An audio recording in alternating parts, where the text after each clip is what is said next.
Kami mohon perhatian hadirin. Acara Studium Generale akan segera dimulai.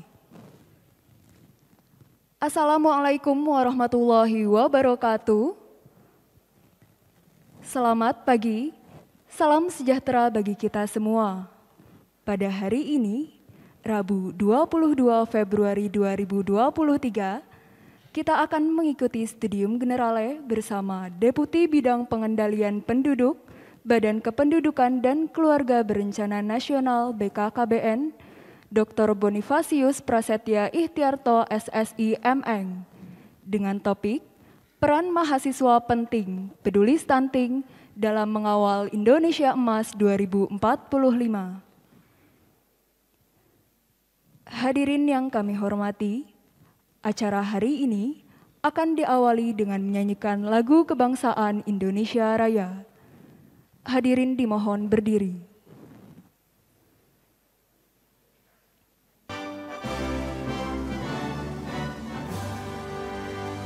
Indonesia, tanah airku, tanah tumpah darahku.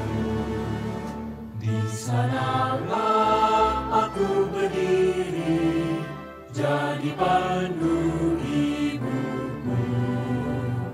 Indonesia, kebangsaanku, bangsa dan tanah airku.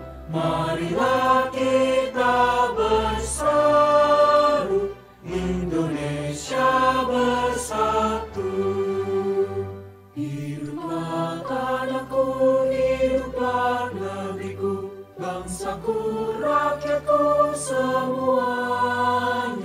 Bangunlah jiwanya, bangunlah badannya, untuk Indonesia Raya. Indonesia Raya, merdeka, merdeka, tanahku, negeriku yang ku cinta. Indonesia Raya, merdeka, merdeka, hiduplah Indonesia Raya. Indonesia Raya, merdeka, merdeka, tanahku, negeriku yang ku cinta. Indonesia Raya, merdeka, merdeka, hiduplah Indonesia Raya. Hadirin disilakan duduk kembali. Selanjutnya, kita akan mengikuti penyampaian sambutan dari Sekretaris Institut Teknologi Bandung yang sekaligus akan membuka acara pada hari ini. Kami silakan dengan hormat Profesor Wijaya Marto Kusumo.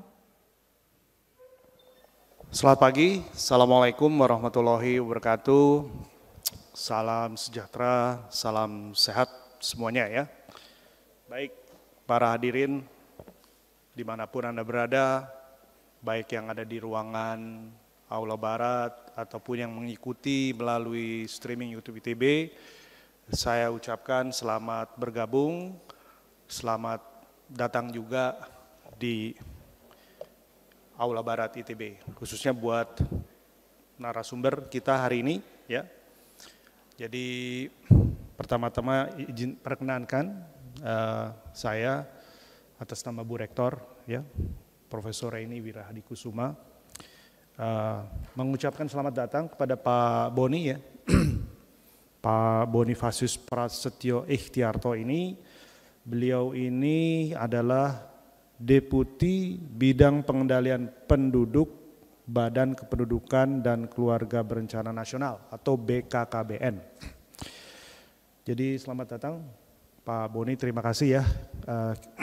Pak Boni sudah meluangkan waktunya untuk bersama kita sharing.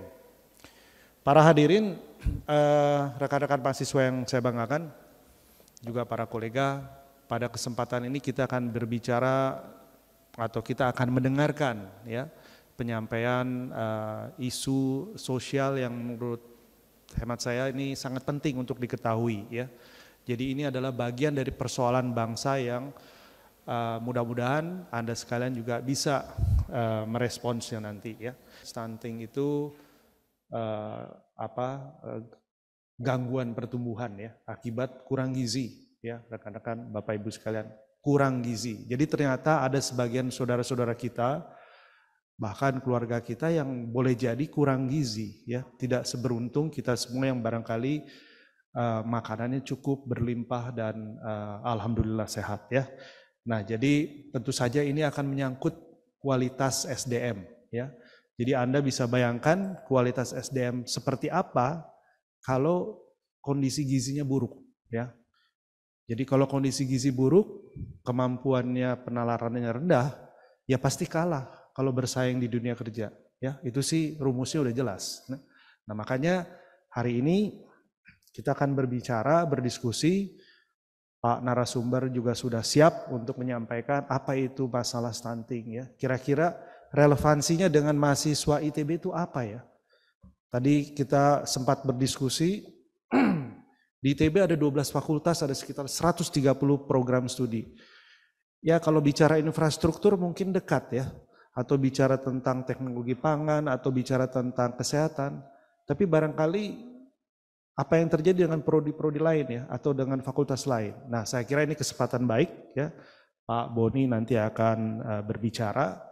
Dan hari ini saya juga ingin mengucapkan terima kasih kepada Ibu Dr. Lulu yang hari ini juga berkenan menjadi moderator. Jadi sebagaimana kita ketahui nanti mudah-mudahan Ibu Lulu bisa bantu kami ya untuk moderatori acara diskusi ini. Saya juga ingin mengucapkan terima kasih ya kepada tentunya para kolega, pihak-pihak yang membantu terselenggaranya acara ini, dari kolega pengampu mata kuliah Studium Generale, kemudian Direktur Kemahasiswaan Pak Pras, kemudian Ibu Naomi dari kantor Humas ya, dan para kolega yang barangkali juga dosen yang mengikuti acara ini atau mahasiswa yang mengikuti acara ini di dalam streaming YouTube. Baik, dengan mengucapkan basmalah secara resmi saya buka kuliah ini. Sekali lagi selamat datang. Marilah kita mendengarkan masukan-masukan yang saya kira akan sangat bermanfaat buat kita semua ke depan. Wassalamualaikum warahmatullahi wabarakatuh.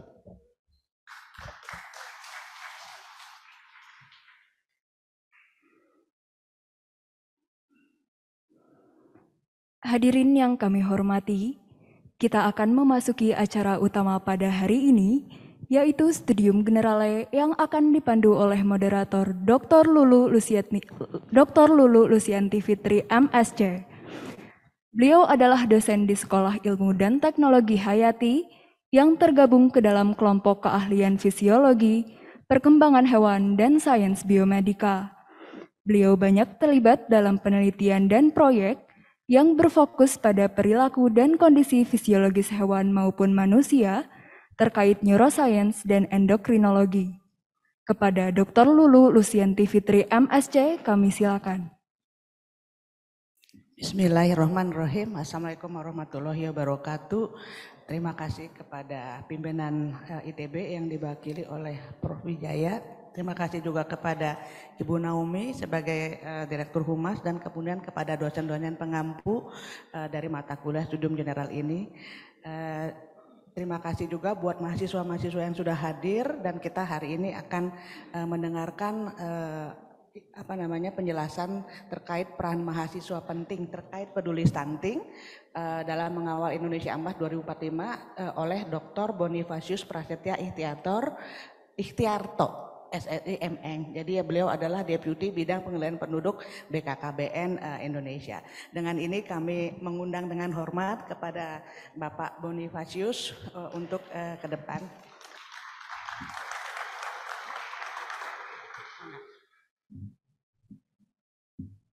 Sebelum kita mulai, kemudian saya akan bacakan sedikit terkait dengan CV beliau begitu ya. Jadi pendidikan beliau ini adalah dari alumninya ya. Alumni itu adalah dari Statistik Fakultas MIPA IPB, kemudian S2-nya dari jurusan Sistem Engineering Nagoya Institute, kemudian 2004 S3-nya juga dari Nagoya Institute of Technology Jepang.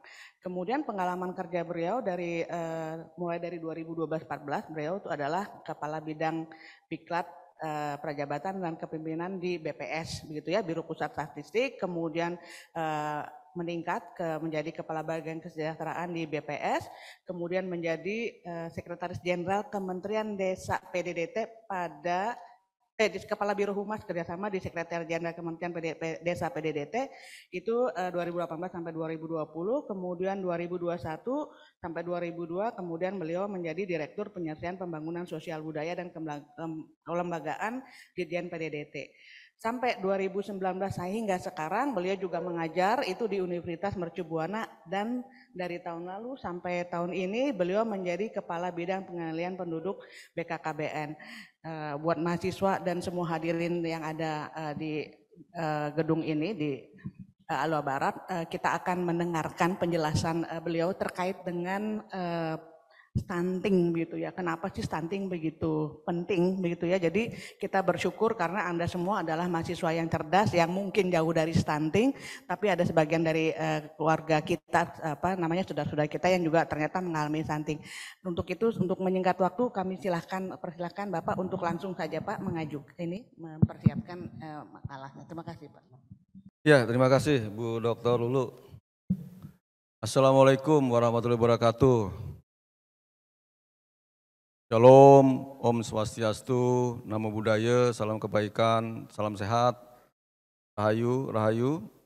Yang saya hormati Pak Sekretaris Rektorat ITB, Pak Wijaya, juga rekan-rekan dosen, dan terutama adik-adik mahasiswa yang berkumpul di Aula Barat ITB. Tentunya kita panjatkan puji dan syukur kepada Tuhan Yang Maha Kuasa, kita masih diberi kesehatan untuk bisa berkumpul di sini. Dan yang kita bahas juga terkait dengan kesehatan juga. Nah, sebenarnya pertanyaan awalnya adalah, ini ITB urusannya kan biasanya teknokratis ya, yang terkait dengan teknologi. Ini kok urusannya ke sosial gitu, ke stunting. Tapi nanti akan saya jelaskan bahwa siapapun dengan latar belakang apapun itu bisa ikut berpartisipasi dalam, ini bukan hanya program, tapi ini adalah dalam ancaman bangsa kita ke depan terkait dengan kualitas SDM, yaitu ancaman stunting. Bu Dr. Lu, boleh saya berdiri ya? Terima kasih.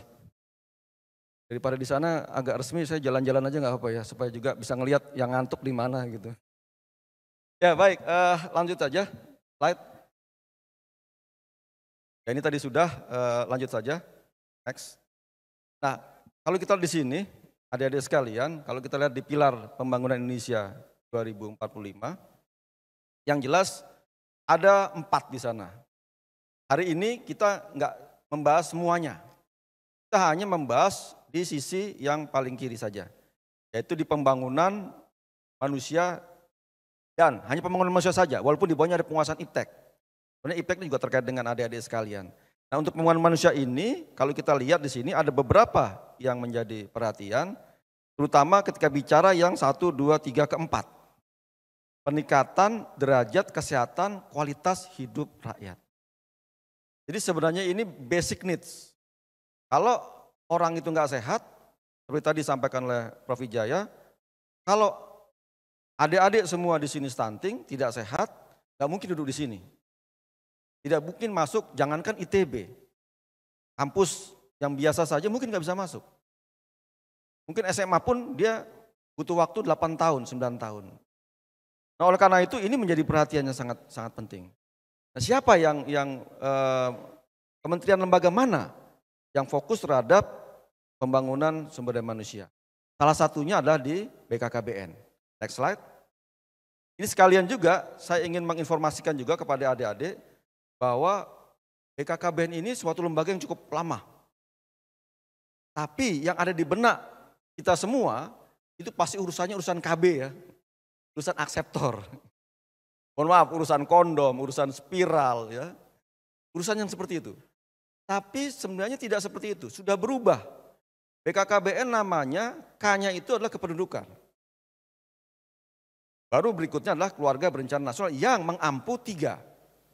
Satu sudah jelas adalah terkait dengan strategi kependudukan kita, pembangunan kependudukan kita ke depan sampai 2045 itu seperti apa. Ya. Nah dari sana nanti akan turun kepada 2 unsur di bawahnya. Yang terkait dengan keluarga berencana dan kesehatan reproduksi dan juga pembangunan keluarga. Jadi ini yang menjadi fokus di BKKBN. Lanjut. Nah, ini kita lihat indikator-indikatornya. Ya. Adik-adik dari berbagai macam prodi ya, bisa melihat indikator-indikator ini. Ya. Yang mana indikator-indikator inilah yang akan memotret ke depan. Seperti apa sih bangsa Indonesia ke depan dengan indikator-indikator ini. Ya. Mungkin masih banyak yang asing ya. Kalau teman-teman di teknik sipil nggak ngerti itu mungkin ya, SFR itu apa begitu ya. Atau TFR itu apa. Ya. Saya nggak akan mungkin jelaskan di sini satu-satu ya. Kalau menjelaskan ini semua berarti butuh berapa SKS gitu ya Prof. Wijaya Bululu ya. Jadi saya hanya secara globalnya saja ya.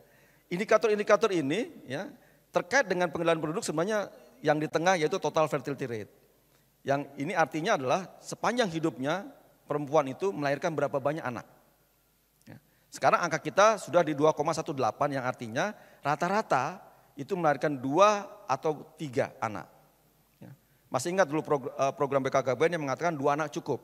Sekarang sudah bukan 2 anak cukup. Ya. 2 anak lebih baik. Jadi 3 boleh, asalkan berkualitas. Jadi ini sudah mulai merebranding juga kita nih dengan kondisi yang sekarang.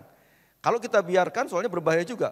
Seperti kasus di Jepang maupun di Singapura yang malah anaknya malah cuma 1 saja. Ya.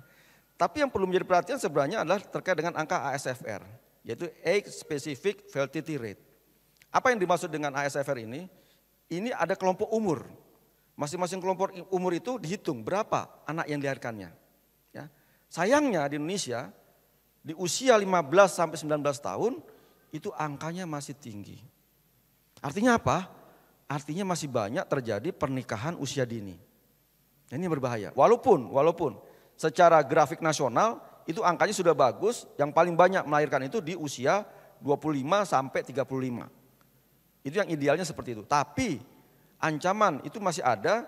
Kalau dilihat di data di sini ya, mungkin nggak kelihatan di sini ya. Itu rata-rata itu sekitar 28/1000 di usia 15 sampai 94. Ya, ini berbahaya. Ya, kenapa?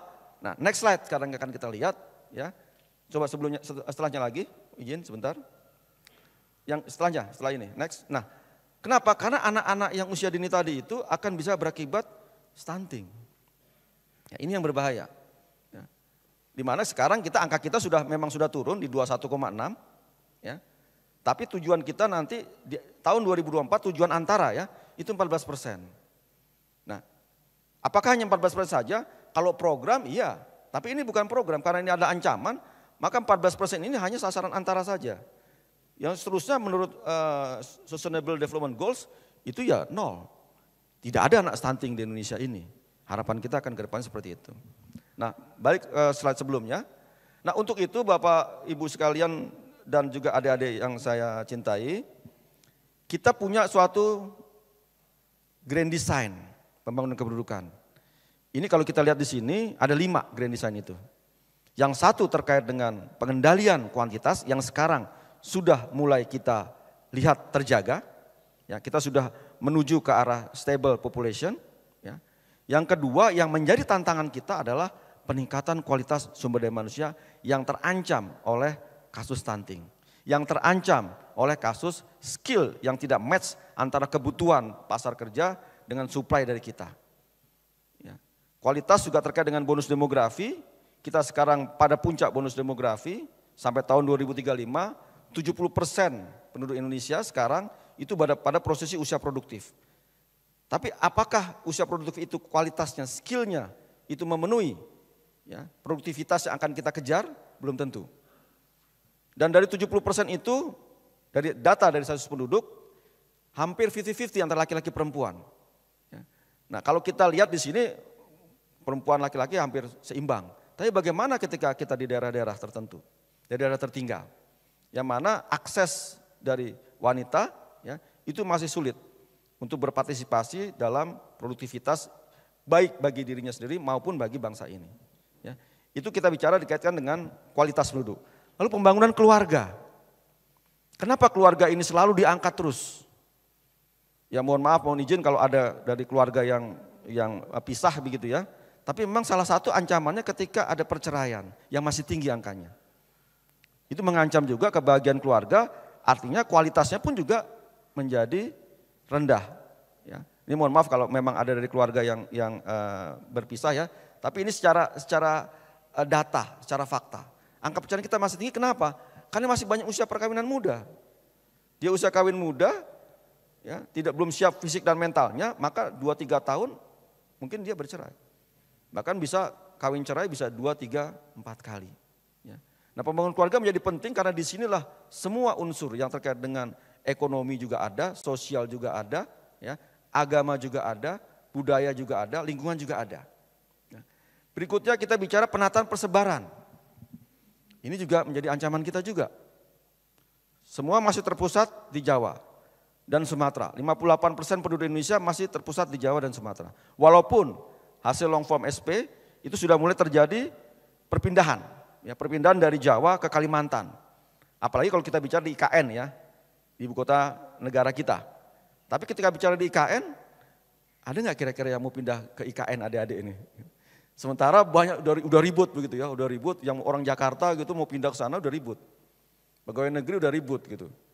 Padahal itu suatu hal yang menarik, kenapa? Karena distribusi penduduk kita masih pincang.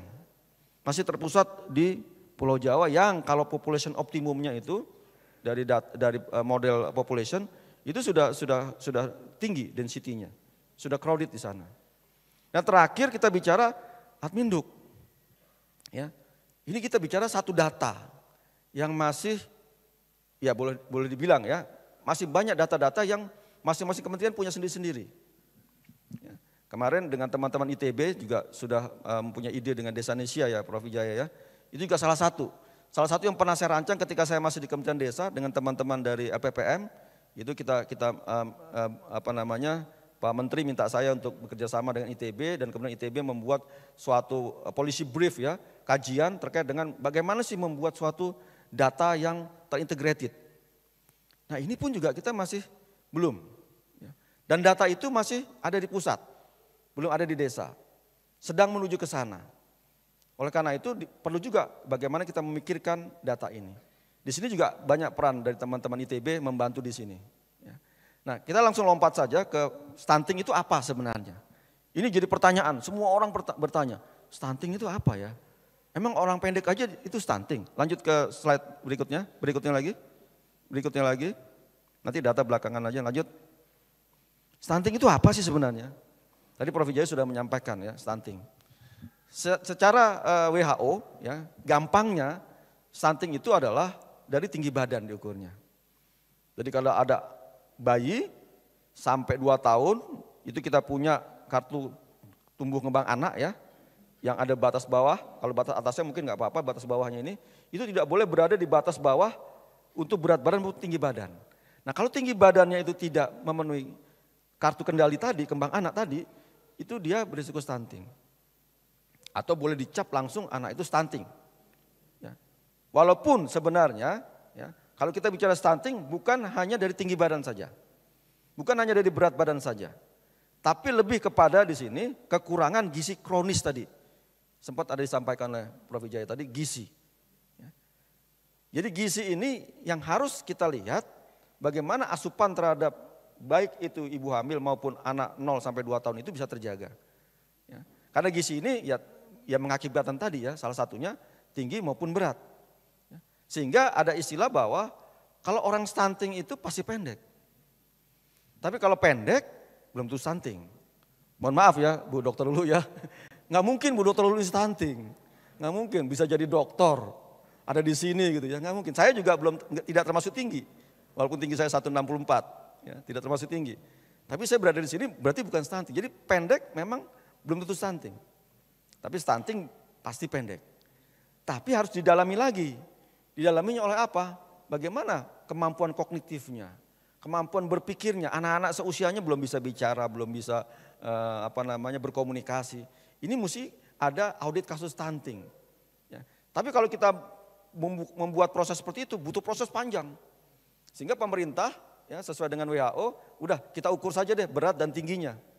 Nah dengan begitu sudah kita lihat ini berisiko stunting nih anak-anak ini. Gitu. Kalau berat dan tingginya tidak sesuai dengan ukuran. Lalu dari mana penyebabnya? Ya, apakah hanya gizi saja? Ya memang gizi itu memang penyebab utamanya. Tapi kalau kita lihat ya di slide ini penyebabnya itu bisa berbagai macam. Ya. Yang pertama sudah jelas memang asupan gizi dari ibu hamil, dari bayi dalam kandungan sampai dia berusia 2 tahun. Kenapa 2 tahun?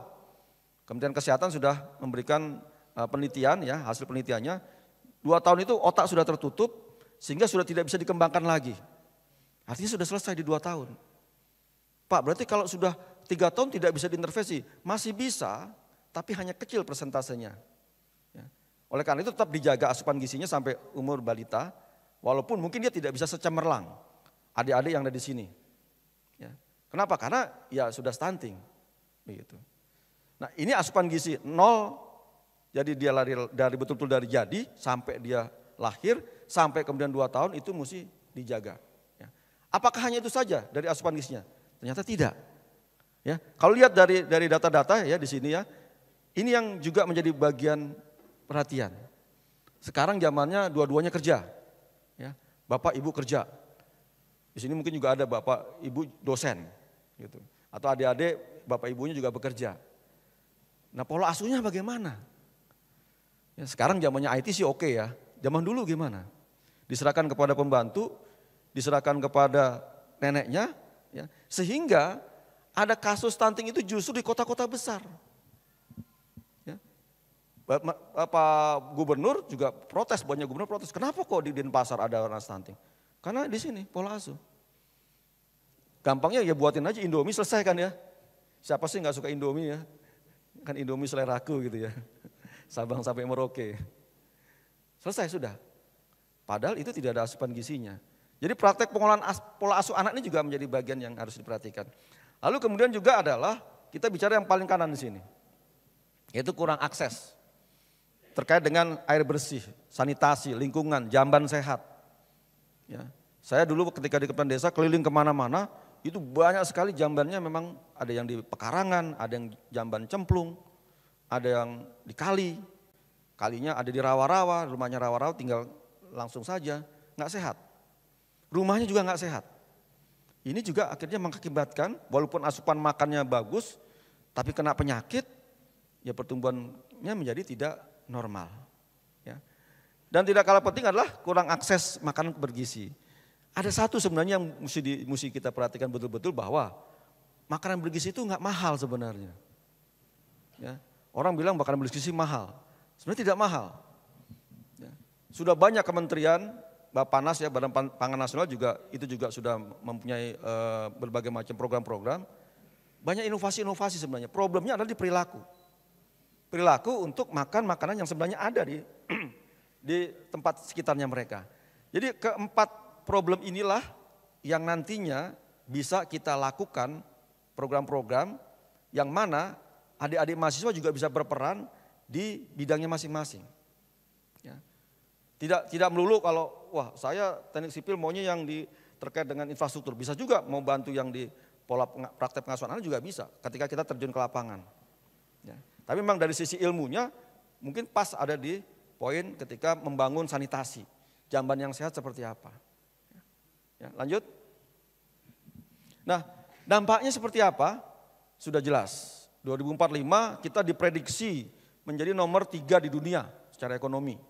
Pertumbuhan ekonomi kita bagus. Tapi siapa yang ngisi nanti? Kalau yang ngisi adik-adik yang sekarang terlahirkan stunting, apa bisa?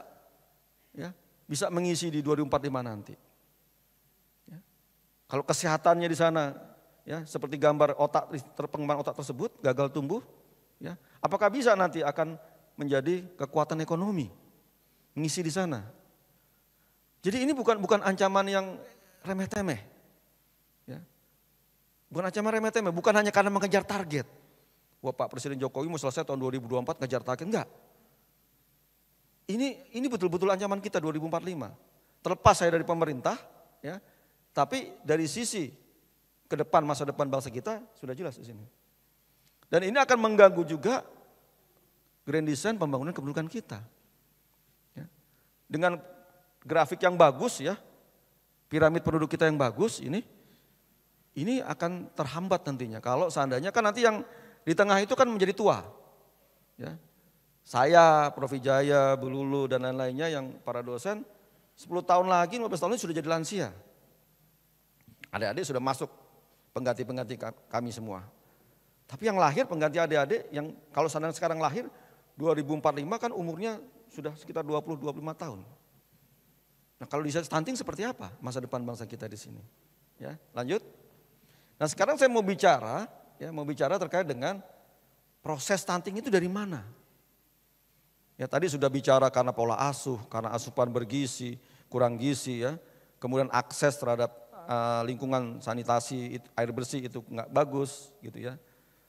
Nah sekarang kalau kita lihat di sini ya proses terjadinya stunting itu bahkan dimulai dari calon pengantin. Nah kalau di sini adik-adik masih belum menikah, tapi ya kalau yang jomblo mohon maaf ya, tapi kalau yang sudah punya pasangan gitu ya, bukan masalah, ini program pemerintah, ini tidak sesuai dengan ajaran agama, bukan. Tapi demi Anda sendiri. Ketika menikah persiapkan dengan betul. Saya yakin pasti adik-adik ketika mau menikah mikirnya prewedding ya. Wah di mana gitu prewedding yang bagus-bagus, di gunung lah, di laut lah gitu ya. Ada yang di bawah laut juga gitu. Berapa tuh biaya prewedding? Tapi bisa nggak preweddingnya diganti dengan pemeriksaan kesehatan? Ya. Saya terus terang pengalaman pribadi, saya nggak ada prewedding. Tapi kita cek kesehatan. Semua dicek, istri saya dicek, saya juga dicek. Itu jauh sebelum ada sekarang. Komunikasi, informasi, edukasi terkait dengan elektronik siap nikah, siap hamil yang mana mencek kesehatan, ya, kesiapan untuk menikah. Dari calon pengantin.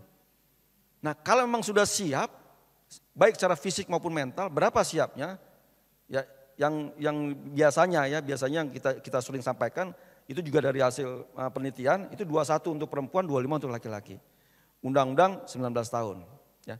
Tapi di bawah itu 15 sampai 18 itu ya, itu sebenarnya belum siap secara fisik dan mental. Ini harus kita rencanakan betul-betul. Ya. Ketika sudah menikah, ya, maka kemudian ketika akan, mohon maaf, ya, ketika akan hubungan seksual ada 2. Ya ini kan sudah dewasa semua ya, nggak ada anak di bawah umur ya, nggak ada Fajar Set Boy di sini ya. Fajar Set Boy itu tua sebelum waktunya itu. Ya, hubungan seksual ada 2, ada yang memang karena kreasi ya, ingin membuat anak, ada yang memang rekreasi. Ya, kita jujur aja memang ada 2 itu kan. Rekreasi itu artinya ya untuk rekreasi saja, kebutuhan biologis ya. Tapi ada yang untuk kreasi membuat anak. Nah ketika membuat anak ini ya harus dipersiapkan betul-betul. Dipersiapkan seperti apa? Dipersiapkan bagaimana si ibu sel telurnya siap, laki-laki spermanya juga siap bagus. Jadi ketika bertemu jadilah anak yang bibitnya bagus. Laki-laki yang masih ngerokok, mahasiswa yang ngerokok berhenti dulu. Ya. Calon-calon ibu ya yang masih HB-nya masih rendah minum obat tambah darah dulu. Nah ketika itu terjadi, kemudian bibitnya muncul di dalam kandungan, itu sudah bibit yang bagus. Dari situ kita mulai jaga, waspadanya. Baru kemudian masuk ke tahapan di mana hamil. Hamil ini tentu saja dijaga betul. Ya. Kemudian lahir 0 tahun sampai 2 tahun.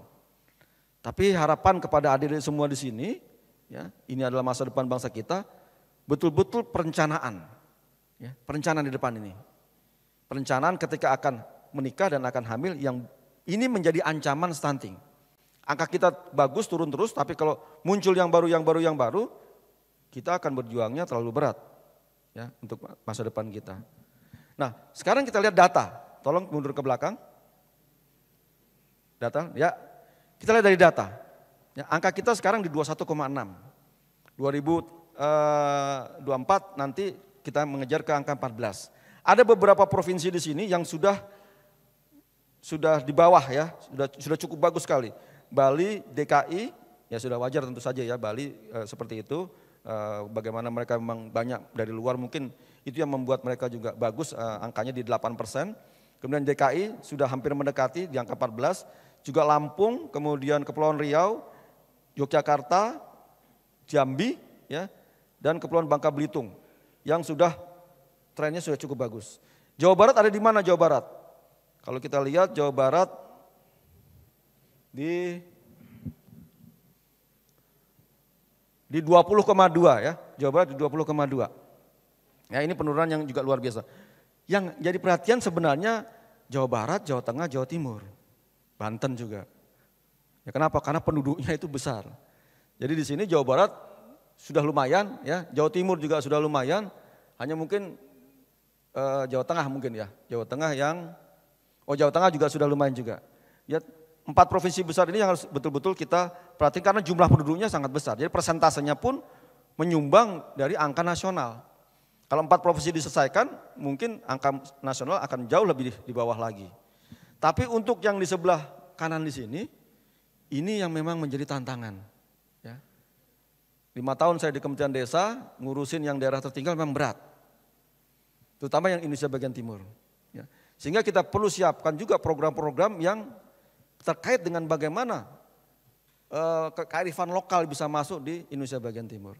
Nah sekarang kita masuk di angka di Jawa Barat dulu, secara spesifik. Jawa Barat per kabupaten kotanya bagaimana? Next slide. Ya. Kalau kita di sini ya masih ada yang lumayan tinggi ya, Tasik dan Sumedang sama Bandung Barat. Ini masih tinggi. Jadi ini di seputar Anda, di seputar ITB, angkanya masih cukup tinggi. Ya. Dan ini kalau Bandung Barat penduduknya juga banyak. Ya. Garut juga banyak, kalau Garut di sini mungkin sudah kecil ya kalau Garut ya. Garut juga masih tinggi. Ya, masih tinggi Garut. Jadi sebenarnya dari data ancaman itu di depan mata kita, bukan jauh di Papua, di Maluku sana. Di depan mata kita. Ya. Oke, ini data. Oke, next. Next. Nah, sekarang mahasiswa ini seperti apa bisa berperannya? Saya anak ITB, jurusan matematika bisa apa nih urusannya nih? Kan gitu kan ya, jurusan MIPA. Saya anak ITB, jurusan teknik lingkungan bisa apa? Sebenarnya semuanya bisa. Jujur ya, saya berangkat dari statistik. Dulu saya kerja di statistik, pas kerjaannya. S2, S3, sistem engineering. Ngurusin sistem baik itu yang software, hardware juga, termasuk juga optimisasi, ya. Sistem analis, S3 lebih spesifik lagi ke supply chain, logistik. Sekarang ngurusin penduduk, nyambung gak tuh? Gak nyambung ya. Tapi bagaimana saya meng-create ilmu-ilmu yang saya punya, ya, saya masukkan kepada unsur bagaimana, engineering pun masuk juga dalam demografi, yaitu terkait dengan rekayasa. Jadi adik-adik bisa masuk juga. Di unsur yang mana? Ada 2 di sini kalau kita lihat, ya. Terkait dengan intervensi sensitif dan spesifik. Sensitif semuanya bisa ikut berperan adik-adik mahasiswa. Spesifik ini yang memang urusannya di tempatnya Bu Dr. Lulu misalkan. Ya. Kalau sensitif semuanya bisa, ya, semuanya bisa. Dan di sini ada yang programnya itu program yang memang betul-betul dijaga yang sudah ada 0 sampai 2 tahun, tapi ada program yang dikaitkan dengan tadi saya katakan perencanaan, ya, yang di sekunder ini. Ya. Nah, yang di tersier ini yang paling berat sebenarnya. Kenapa? Lingkungan. Salah satu daerah yang sering saya datangi di Pulau Sumba, saya nggak sebutkan di kabupatennya, itu beratnya minta ampun. Mau tokoh agama, pemerintah itu nggak bisa. Pastor, kiai di sana, pendeta nggak bisa. Sana adatnya sangat kuat. Di tokoh adat harus kita pegang di sana. Ya. Ini yang berat nih, merubah perilaku, kemudian merubah budaya. Budaya dalam konteks yang tidak sesuai lagi dengan sekarang dan mengancam ya, mengancam tadi ya. Budaya pada prinsipnya kan suatu kearifan yang bagus ya. Seperti tadi kita bicara di Sumba, di bawah banyak ikan, ketika di gunung kering, makannya susah. Tapi jangan salah. Di bawah yang banyak ikan, ikannya dijual, anak-anaknya makannya Indomie juga. Ikannya nggak dimakan juga, makanya ikan asin, sisa-sisa yang dikeringkan. Ya. Jadi kita lihat di sini, ini adik-adik bisa berperan dengan bidangnya masing-masing. Meng-create something, sesuatu ya, yang sesuai dengan bidangnya untuk masuk di unsur intervensi sensitif. Ataupun kalau memang bisa spesifik, ya, spesifik itu terkait dengan apa? Dengan obat-obatan, ya, farmasi ya sudah jelas, vitamin-vitamin, ya. Bagaimana mengemas gizi. Ada satu yang menarik ketika saya di salah satu kampus, saya sering datang juga di Universitas Muhammadiyah Cirebon, ya, itu beberapa mahasiswa saya jadi pejabat di sana, jadi wakil rektornya. Mereka punya ide mengemas teknik industrinya ya, mengemas makanan itu tidak perlu pakai masuk kulkas, jadi dia tidak tanpa perlu pengawet juga bisa agak lama. Nah ini cocok dengan program kami yang disebut Dapur Sehat Atasi Stunting. Jadi ketika kita bikin makanan ya dapur sehat untuk anak-anak stunting dan ibu-ibu hamil, itu kan tidak bisa hanya makan di situ saja, bisa dibawa pulang. Nah, ini sedang kita coba nih. Kita coba dengan program Kedai Reka. Ya. Ini juga challenge juga bagi Bapak Ibu dosen di ITB. Mungkin bisa juga masuk program Kedai Reka sesuai dengan prodinya masing-masing. Ya. Tapi arahnya bagaimana juga ikut berperan serta dalam proses pencegahan maupun penanganan stunting. Baik itu yang di intervensi spesifik maupun sensitif. Kayak tadi jelas spesifik dengan Muhammadiyah Cirebon. Karena apa? Karena tadi langsung makanan itu diberikan kepada baduta, ya dibawa pulang bisa 3 hari masih tanpa punya kulkas, dia masih bisa makanannya masih bisa nggak busuk. Ya. Nah inovasi-inovasi ini bisa dilahirkan oleh adik-adik mahasiswa, ya, sesuai dengan bidangnya masing-masing. Termasuk kebencana pun juga bisa juga, ya, tangguh bencana masuk di sana. Kita punya satu program yang namanya keluarga berkualitas, kampung keluarga berkualitas. Nah ketika adik-adik mahasiswa ada terjun KKN, ya, atau ya kita masuk ke MBKM, coba lihat MBKM, next. Ini MBKM, ya. Yang sangat relevan MBKM adalah yang di membangun desa, KKN tematik membangun desa. Ya. Ini sangat relevan dengan kita. Semua bidang bisa masuk di sana, ya. Semua jurusan bisa masuk di sana dengan porsinya masing-masing, tapi kita kaitkan dengan yang tadi, mohon maaf slide sebelumnya, terkait dengan ini. Apa sih kira-kira yang ide-ide apa yang saya punya untuk bisa mewujudkan Indonesia Emas dengan beberapa program yang ada di sini melalui program KKN tematik membangun desa atau next slide tadi proyek kemanusiaan. Anda bisa mengajukan proposal. Makanya di sini saya bawa juga kantor perwakilan BKKBN Jawa Barat, ya. Mereka punya anggaran walaupun tidak besar, ya, bisa juga dimanfaatkan untuk membuat sebagai proyek kemanusiaan. KKN tematik ini juga bisa kita ada sumbangan juga sedikit, ya. Terkait dengan apa? Terkait dengan bagaimana tadi kita mencegah maupun menekan stunting yang langsung ada di desa-desa yang mungkin tidak perlu jauh-jauh ke NTT sana, yang di depan mata seperti di Bandung Barat, yang di depan mata seperti di Tasikmalaya. Ada di depan kita semua. Atau mungkin di kota Bandung sendiri. Ya. Kota Bandung sendiri jangan salah, masih ada stunting juga. Ya. Jadi proyek kemanusiaan menjadi bagian sangat penting juga. Nah praktek magang juga ada. Nah ini memang ya, anak sekarang kan kalau suruh magang pasti pinginnya, mohon maaf ya, di Toyota gitu ya. Atau di Price and Waterhouse Cooper gitu ya, yang seperti itu ya. Saya paham betul. Anak saya pun juga sama, kalau suruh magang di desa juga nggak mau, dia maunya di konsultan internasional begitu. Tapi sesekali bisa juga mencoba, ya. Caranya gimana? Nggak usah jauh-jauh lah. Mungkin ada adik-adik yang berasal dari desa. Nah magangnya di desa aja. Ketika Anda nanti sebentar lagi Lebaran pulang kampung, ya, magang aja di desa tuh selama 10 hari atau libur hari di sini. 2 minggu tuh magang aja di desa, di situ, di aparat desanya. Sambil liburan ikut membantu aparat desa untuk membuat suatu kampung desa tempat Anda tinggal menjadi berkualitas, salah satunya terkait dengan stunting. Akan kita siapkan datanya. Kita punya data by name, by address, keluarga berisiko stunting. Itu sudah kita berikan juga kepada para kepala desa, para pimpinan wilayah. Untuk intervensi tadi. Ya, lanjut. Nah ini ada mekanismenya, sebenarnya mekanismenya nanti dibaca saja. Yang jelas kami punya kantor perwakilan BKKBN yang ada di Jawa Barat. Nggak jauh ya, dekat, paling cuma 10 menit saja ke sana. Jadi kalau ada, apakah Bapak Ibu dosen apakah kelompok ya yang ingin membuat MBKM tadi, KKN tematik membangun desa, proyek kemanusiaan atau magang, atau bahkan juga yang lebih agak panjang yaitu edukasi terkait dengan kependudukan, itu juga bisa datang saja, kita komunikasikan dengan teman-teman yang ada di perwakilan BKKBN. Lanjut. Nah ini yang di lapangannya seperti inilah kurang lebih.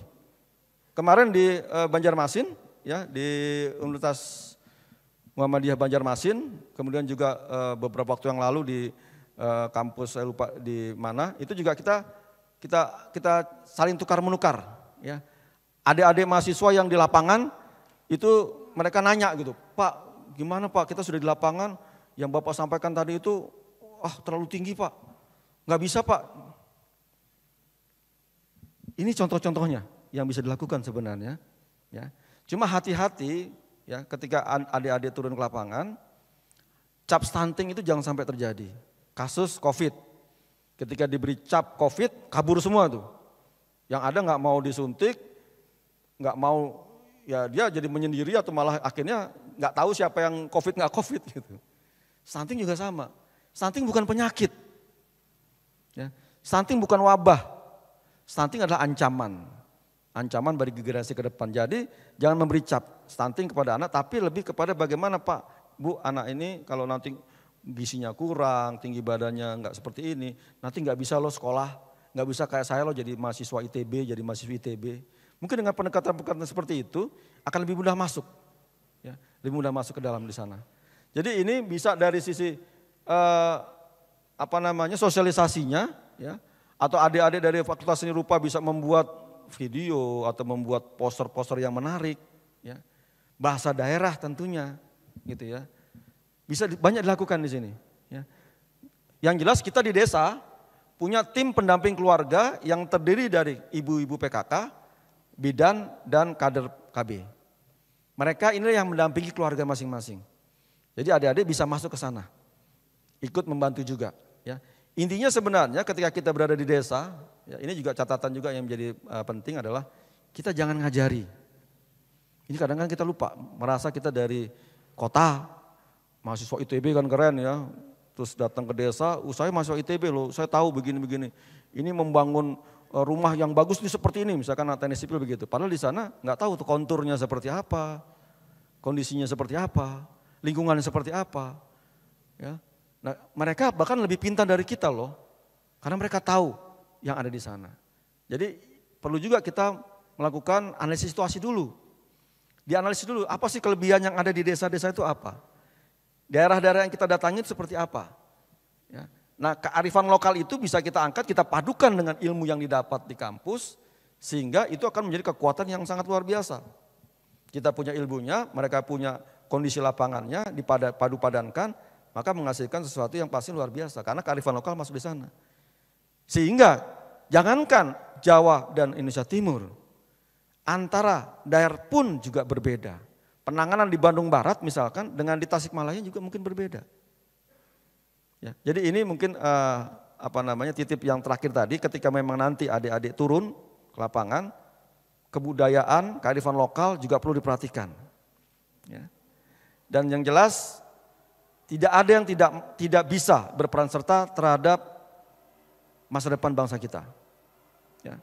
Sekali kita lengah, sekali kita lolos karena keakuan kita, karena kita terlalu sibuk dengan keilmuan kita yang mungkin ya istilahnya ini nggak bisa Pak, pokoknya saya maunya di sini aja. Maka kita habis bangsa kita ke depan. Pemerintah sudah melakukan kolaborasi, kerjasama, kita sekarang turun sama-sama, bergandengan tangan. Saya berharap juga mahasiswa juga antar fakultas juga saling bergandengan tangan. Saling merumuskan juga mana yang terbaik.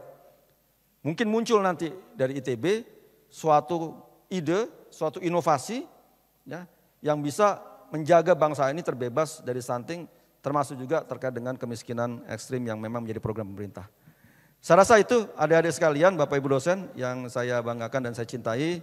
Saya kembalikan lagi kepada moderator Ibu Lulu. Wassalamualaikum warahmatullahi wabarakatuh. Terima kasih banyak kepada Pak Bonifasius, luar biasa ya. Jadi penjelasan beliau tuh lengkap gitu ya, mulai dari terkait dengan perencanaan untuk berkeluarga sampai kemudian nanti implementasinya nanti kalau misalnya nanti anak-anak itu sudah besar bagaimana kemudian terkait dengan nanti akses dan sebagainya ya. Nah kemudian kalau boleh saya ini ya, jadi sebelum kita lemparkan pertanyaan Pak begitu ya kepada mahasiswa, jadi atau mungkin mahasiswa nanti mengajukan pertanyaan, izinkan mungkin boleh ya Ibu ya Pak Wijaya, mungkin hasil dari PM kami tahun lalu gitu ya. Nah ini adalah terkait jadi saya tim gitu ya bersama 6 orang mahasiswa itu pergi ke NTT, itu pergi ke Takari Pak, Kabupaten Kupang dan kemudian Kota Kupang, kemudian kami mengambil data kognisi dan kemudian juga dilanjutkan nanti untuk membandingkannya ini tahun lalu dan tahun ini juga di Bandung.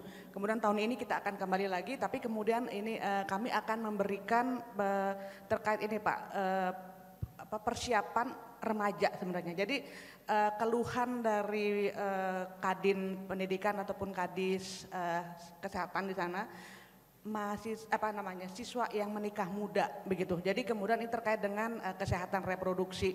Jadi ini yang sudah kami lakukan tahun lalu. Jadi kita bisa lihat ya terkait dengan kondisi kognisi ya. Jadi ini ada yang di Kota Kupang dengan kecepatan Katari, terus kemudian dengan ada yang normal, ada yang stunting begitu ya. Jadi ini datanya benar-benar real kami dapatkan sendiri dan ini melibatkan mahasiswa begitu ya. Jadi mudah-mudahan kita bisa tahu betapa pentingnya istilahnya isu stunting ini untuk kesejahteraan manusia Indonesia secara keseluruhan. Nah, jadi kemudian pada kesempatan ini kemudian saya akan melemparkan kesempatan begitu ya bagi adik-adik yang ada di ruangan ini maupun ada yang di kampus Jatinangor maupun di kampus Cirebon itu untuk mengajukan pertanyaan. Untuk yang di kampus Cirebon dan Jatinangor itu mungkin silahkan nanti diajukan pertanyaan melalui chat yang ada di di internet gitu ya. Nah kemudian kita akan memberikan kesempatan kepada adik-adik yang di sini untuk mengajukan pertanyaan. Mangga silakan. Mungkin di sini ada 1, 2, 3, 4, 5 row begitu ya. Silahkan kalau ada yang ingin bertanya apapun sebenarnya ya. Apalagi ini kesempatan bagus untuk mahasiswa ITB yang mudah-mudahan Anda beruntung gitu ya sudah bisa mengenyam pendidikan yang sangat tinggi di ITB begitu ya, dan ini adalah mahasiswa-mahasiswa yang pastinya punya kemampuan luar biasa. Mangga silahkan. Ada yang mau bertanya? Oke. 1, 2, 3, 4, 5. Kira-kira ada yang ini atau mungkin dari Bapak dosen Ibu pengampu mungkin kalau ada yang mau bertanya dulu untuk kan nanti kita bisa stimulasi gitu ya mahasiswa untuk bertanya. Mangga silakan Ibu Bapak. Oke, jadi kira-kira di sini ada berapa mahasiswa ya? Kalau nggak salah ada mungkin lebih dari, saya lihat ini udah ratusan gitu, ada dari berbagai macam fakultas. Kalaupun misalnya belum ada, mungkin nanti kita dengarkan dulu, mungkin ada pertanyaan mungkin lewat, nah mungkin ini dari pertanyaan lewat daring begitu ya. Jadi di sini ada pertanyaan dari Salman Raihan Sinulingga begitu ya. Nanti ini adalah dari Teknik Dirgantara 2019. Ini ada pertanyaan terkait stunting, apakah kita pernah melakukan benchmark ke negara lain terkait metode penanganan yang bisa diterapkan di Indonesia? Oke, jadi mungkin itu dulu pertanyaannya, mungkin bisa dijawab oleh. Ya baik, terima kasih Bu Lulu. Benchmark sudah pasti ya, sudah kita lakukan. Tentunya benchmark ini ada yang maju gitu ya. Benchmark yang maju ini artinya yang memang angka stuntingnya rendah. Tapi juga kita benchmark juga ke negara yang angka stuntingnya juga tinggi gitu. Nah dari benchmark itu sudah kita lakukan juga kajian-kajian yang sesuai dengan di kita juga. Nah yang pertama tentunya kebanyakan yang di negara maju berhasil karena memang dia lebih homogen. Ya, kita selain heterogen kita juga pulau-pulau begitu.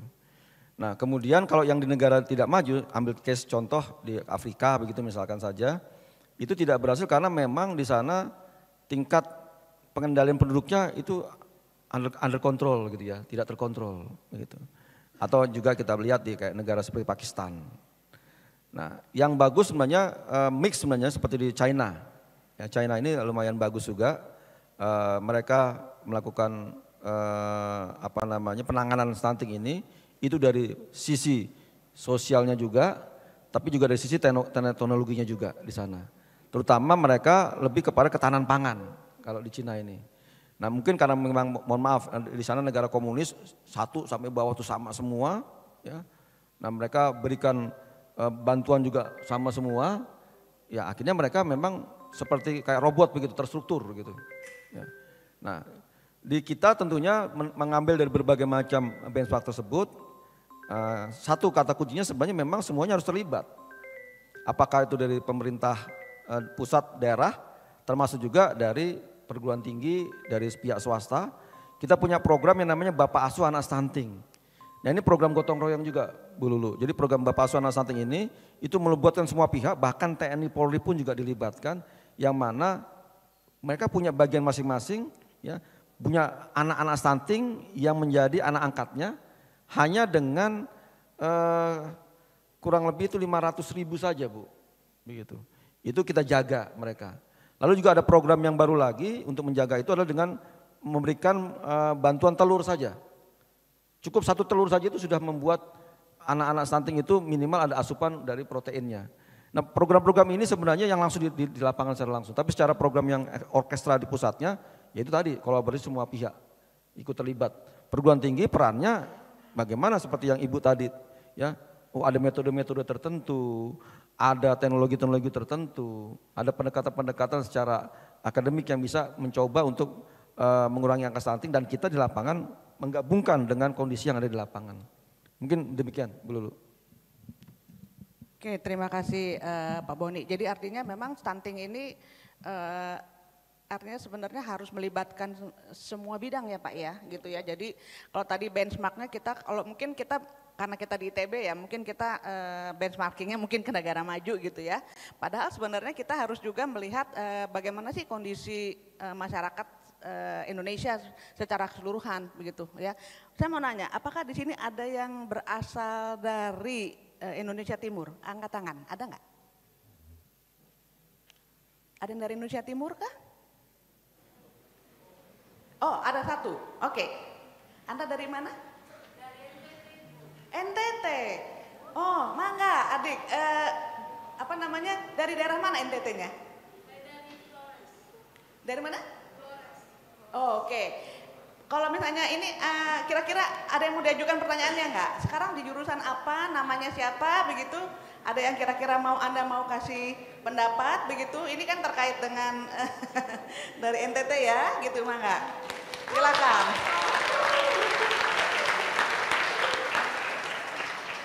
Silakan. Jadi sebutkan nama, kemudian NIM-nya dari prodi apa, fakultas apa. Terima kasih. Oke. Terima kasih banyak Ibu, terima kasih banyak Pak juga yang udah menyampaikan materi yang menurut saya masuk ke saya karena tadi banyak juga berbicara tentang daerah-daerah tertinggal ya. Saya juga masuk ke dalam itu. Kebetulan saya dari NTT. Sebelumnya perkenalkan saya Iko Sutrisko Prakasalai dari Prodi Matematika angkatan 2021. Oke, yang sebenarnya ingin saya tanyakan tuh, kan tadi udah banyak banget ya program-program yang dilakukan oleh Bapak bersama tim dari BKKBN. Nah, sejujurnya ya, saya dari Flores itu belum terlalu mendengar tentang berbagai program itu Pak. Ini saya sebagai masyarakat awam ya. Nah, jadi saya berbicara sebagai masyarakat awam yang belum terlalu mungkin Bapak bersama tim itu lebih menjangkau keluarga-keluarga yang lebih ke pelosok ya. Tapi kalau saya sendiri yang agak sedikit ke kota itu masih belum terlalu mendengar tentang berbagai program yang telah dilakukan. Nah, saya ingin bertanya juga dan benar sih tadi menurut data banyak keluarga yang masih stunting dan lain sebagainya ya. Dan saya ingin menanyakan, yang ingin saya tanyakan itu bagaimana Bapak bersama tim itu bisa memastikan, apalagi tadi NTT itu termasuk yang paling tinggi ya Pak ya, bagaimana berarti pergerakan kemajuan Indonesia ini kan bergantung dari yang paling tinggi tadi itu ya Pak ya. Kalau misalnya yang paling tinggi itu saja bergeraknya lambat, berarti Indonesia juga bakal bergeraknya lambat. Nah, bagaimana caranya kita atau Bapak bersama tim itu bersama BKKBN bisa memastikan mengajak semua orang untuk terlibat lebih lagi gitu Pak. Dan bagaimana caranya bisa berkelanjutan gitu Pak. Maksudnya nggak cuman sebagai satu program jadi dan udah berhenti, tetapi bagaimana memastikan semuanya itu berkelanjutan lebih lagi. Terima kasih. Terima kasih banyak. Mangga Pak, ini betul-betul mahasiswa dari NTT Pak. Mangga, ini ada terkait dengan program ya Pak, dan kemudian tentang keberlanjutannya Pak ya. Mangga. Namanya tadi punten? Iko ya tadi. Iko tadi ya, ya ada Iko dari NTT ya. Saya sudah keliling itu dari Manggarai Barat sampai terus Manggarai Timur sampai ke Jawa terus sampai ke sana gitu ya. Pendekatannya kalau kita bicara dari data tadi ya, coba bisa ditampilkan datanya yang tadi ya, data yang tadi. Pendekatannya ada dua sebenarnya. Pendekatan yang dari jumlah penduduknya banyak. Provinsinya jumlah penduduknya banyak. Itu pendekatan pertama. Kenapa? Kalau kita coba bisa dimunculkan lagi yang tadi yang grafik tadi. Grafiknya. Jadi pendekatannya dua pendekatan. Yang pertama kita bicara yang jumlah penduduknya banyak. Saya katakan tadi Jawa Barat, Jawa Tengah, Jawa Timur, Bali gitu ya. Banten, Medan, Sulsel. Itu yang harus betul-betul dipercepat penurunannya. Kenapa? Karena paling banyak di situ. Yang kedua tentunya yang angkanya paling kanan, yang tinggi-tinggi di sini. Ya. Yang memang di sini problemnya kalau kita lihat di situ kan NTT, Sulawesi Barat, Papua, Nusa Tenggara Barat, Aceh, Papua Barat yang sudah saya datangi semua sampai ke pelosok-pelosok, problemnya memang banyak di infrastruktur yang tidak terjangkau aksesnya. Jadi betul tadi yang disampaikan adik tadi, bahwa tidak sampai nih ke bawah nih, tidak terdengar. Nah, lalu bagaimana strateginya? Yang pertama karena Perpres 72 itu baru keluar tahun 2021. 2022 kita baru bergerak. Ya masih kondisi juga Covid, mudah-mudahan 2023 ini kita bisa speed up begitu ya. Kita punya namanya tim pendamping keluarga yang ada di desa. Jadi mereka inilah yang nanti akan mensosialisasikan, mendampingi keluarga-keluarga yang berisiko stunting. Jadi sekarang sasarannya sudah jelas. Mereka punya data, mereka harus mendampingi dan kita kasih uang juga buat mereka. Anggaran juga buat mereka untuk turun ke lapangan. Tim pendamping keluarga terdiri dari 3 tadi, PKK, Bidan, dan juga dari kader KB. Ya. Nah, lalu bagaimana strategi jangka panjangnya? Betul, ini bukan program. Dalam konteks pemerintahan memang ini program, tapi dalam konteks bangsa ini adalah ancaman seterusnya, selanjutnya, berkesinambungan. Ya. Jadi ini betul-betul sustain a threat ya, ancaman yang terus menerus. Oleh karena itu kami juga berusaha untuk memasukkan konteks stunting ini di dalam kerangka rencana pembangunan jangka panjang 2045 dan rencana jangka menengah sampai 2030. Kan 2024 sudah berakhir, nanti 2025 kita punya rencana pembangunan jangka menengah jangka panjang. Secara perencanaan di Bappenas kita akan masukkan supaya stunting ini menjadi isu terus-menerus bagi bangsa ini. Sampai kapanpun gitu. Karena tadi sekali kita lengah nggak ada programnya, lupa, maka akan terjadi muncul lagi yang baru-baru lagi. Tapi untuk case yang sebelah kanan, memang di sini masalah lebih banyak kepada akses baik secara fisik maupun akses informasi. Itu sekarang sudah kita mulai dengan cara tim pendamping keluarga tadi. Mungkin demikian, Bu Dr. Lulu. Oke, terima kasih banyak penjelasannya Pak Boni. Jadi memang program ini harus terus ya, karena Indonesia siapapun pemimpinnya pasti akan menghadapi hal yang sama begitu ya. Oke, jadi mungkin tadi ini dari NTT sudah, mungkin ada lagi yang bisa? Oke, dari sini saudari, ini siapa namanya? Oke, kemudian dari itu 1, ada lagi? Saya sediakan, oke 3 ya. Jadi nanti bentar ya, nanti Anda 1, 2, 3, kemudian ada yang keempat ya. Oke, Bu, yang silakan maju ke sini, sebutkan nama, kemudian prodi, kemudian dari fakultasnya apa ya, Nangga. Oke, selamat siang Pak Boni dan Bu Lulu. Perkenalkan nama saya Kristiana Pitukulu dari program studi Teknik Fisika angkatan 2019. Pertanyaan saya adalah untuk anak-anak yang sudah terdata dan istilahnya positif stunting gitu Pak.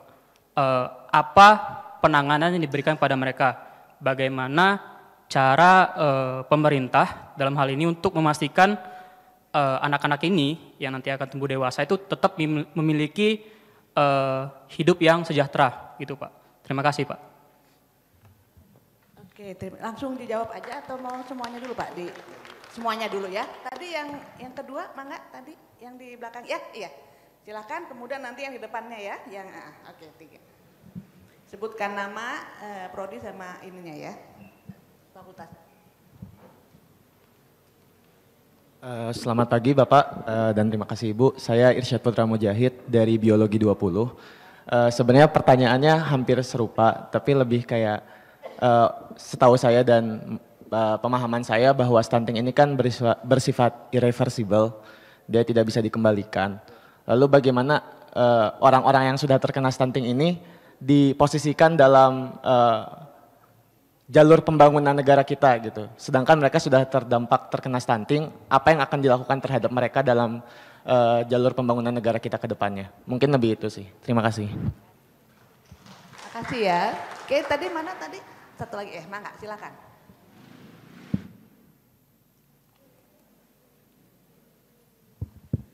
Selamat pagi Pak, perkenalkan nama saya Alia Izati dari Farmasi Klinik dan Komunitas. Saya ingin bertanya, sebelumnya kan sudah dijelaskan terkait usia kehamilan pada remaja. Dan mungkin kalau yang saya lihat dari berita juga dari tahun kemarin itu ada peningkatan kasus kehamilan remaja. Dari BKKBN sendiri apakah ada rencana untuk melakukan sosialisasi ke anak-anak tersebut khususnya di lingkungan sekolah? Karena kan saya lihat tadi lebih ke arah di puskesmas dan ke keluarga-keluarga tertentu. Apakah ada untuk di sekolah? Karena kan masih cukup tabu untuk dibahas. Baik, terima kasih Pak. Mangga, terima kasih. Jadi ini tadi ada 3 ya, ada Christian, ada Jahid ya, kemudian ada Aulia begitu ya? Aulia. Oh, oke. Nah jadi ada 3 pertanyaan Pak, mangga. Jadi ini terkait dengan nanti programnya ini seperti apa ya Pak, nanti pada dewasa, kemudian nanti kalau misalnya nanti di jalur pembangunan seperti apa, kemudian apakah ada sosialisasi tentang kehamilan remaja, mangga Pak. Ya, memang kalau mahasiswa ITB kalau nanya emang cerdas-cerdas ya, jadi pertanyaannya emang hebat-hebat ini. Langsung ngelihat gitu, langsung tahu oh ini mesti ditanyakan gitu. Jadi jawabannya mudah-mudahan bisa memuaskan juga nih. Yang terakhir tadi ya Mbak Aulia tadi ya, kita sudah punya programnya. Ya. Ada yang kita punya program namanya Sekolah Siaga Kependudukan. Itu bahkan sampai PAUD, dari PAUD juga. Tapi lebih banyak kita menyasar SMP SMA. Nah di dalam Sekolah Siaga Kependudukan itu isu-isu yang terkait kependudukan termasuk isu yang terkait dengan pernikahan usia dini, seks bebas, narkoba dan lain-lainnya masuk di sana. Ya. Dan mereka juga punya namanya pojok kependudukan. Nah pojok kependudukan ini lebih sebagai kepada informasi-informasi baik itu yang bersifat ilustrasi maupun buku-buku. Walaupun memang ini masih bertahap ya, berjenjang ya, masih terus kita kembangkan. Kalau bisa memang semua sekolah SMP SMA punya hal seperti itu yang pertama. Yang kedua kita punya generasi berencana. Bahkan kita punya duta genre namanya. Yang saya sampai terkesima, kenapa? Karena modelnya seperti beauty contest. Dan saya merasa terkesima kenapa? Sudah mereka cantik-cantik, ganteng-ganteng, pintar-pintar, smart. Usianya masih muda-muda semua. Jadi kalau kita bandingkan, ini bukan saya membandingkan dalam hal yang jelek ya. Beauty contest yang seperti biasanya itu dengan beauty contest yang duta genre ini, itu beda banget. Karena di sini memang ada kepedulian mereka terhadap generasi yang mereka akan menjadi generasi ke depannya membangun negara ini. Jadi kita punya generasi berencana, itu biasanya level SMA, anak-anak kuliah itu juga banyak yang ikut terlibat di sana. Nah kemudian juga ada namanya PIKR, Pusat Informasi Konseling Rekan Sebaya. Kenapa? Banyak di antara remaja yang tidak mau mengkomunikasikannya kepada orang tuanya.